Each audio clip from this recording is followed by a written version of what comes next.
असेच नैमिषारण्यामध्ये 88,000 ऋषी मुनी भक्तगण भागवत ऐकायला बसले आणि त्या ठिकाणी शुक आणि शौनकादी ऋषी पण बसलेले, अतिशय वयस्कर, कोणी 500 वर्षाचे, कोणी 1000 वर्षाचे, कोणी 1500 वर्षाचे, कोणी 2000 वर्षाचे, असे मोठे मोठे योगी भागवत ऐकण्याच्या दृष्टीने तिथे आलेले, हेतू ठेवून तिथे आले.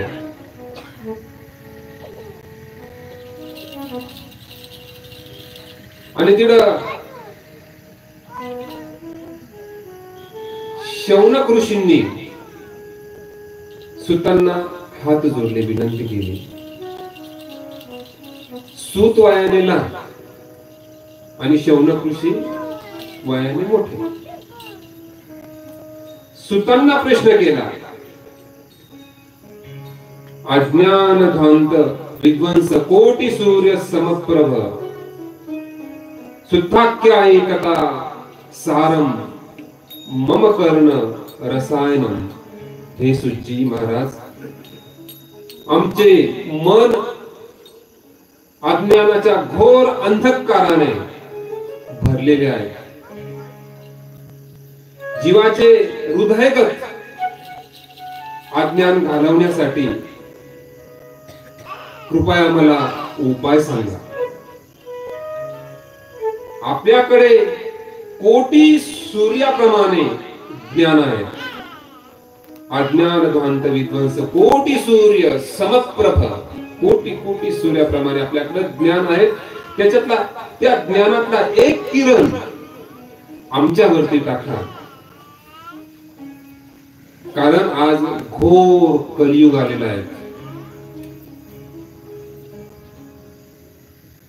त्या घोर कलियुगामध्ये खूप पापाचरण वाढलेलं आहे आणि दिवसेंदिवस ते वाढतच जाणार आहे.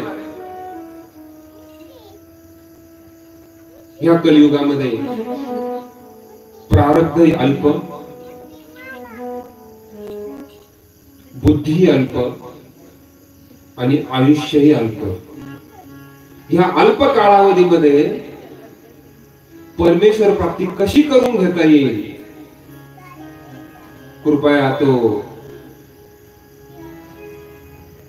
प्रसाद तुमच्यावरती गुरुची कृपा झालेली आहे, ती कृपा गुरुची आमच्यावरती करा.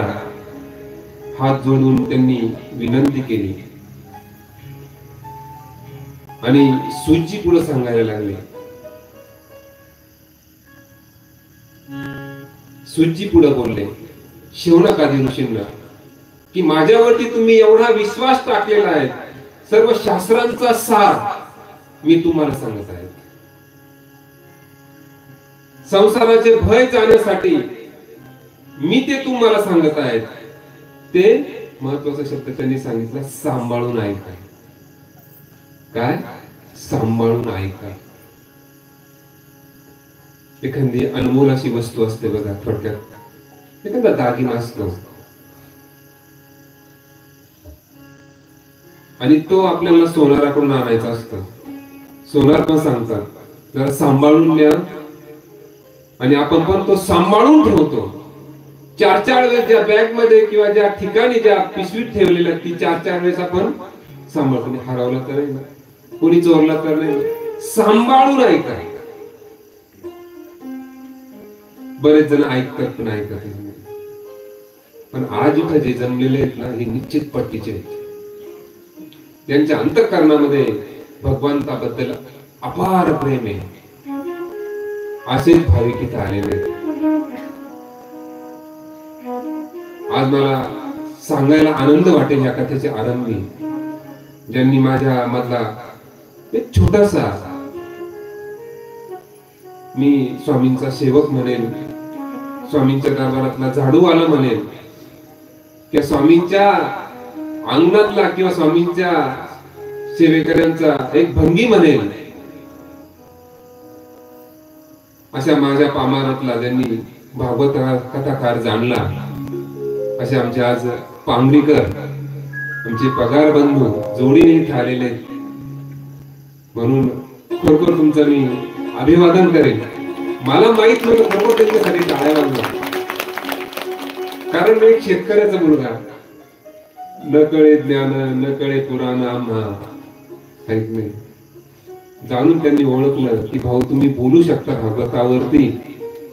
अनेक प्रवचन तुमचे आम्ही ऐकलेले, प्रत्येक प्रवचनामध्ये बहुतांश वेळेस तुम्ही वेगवेगळे विषय घेतले, 5-7 वेळेस ते चर्चा झाली, आणि घ्याच असं म्हणून महाराजांना विनंती केली, स्वामी समर्थ महाराजांना. महाराजांनी अज्ञानी आणि श्रीफळ त्यांना देऊन टाकलं.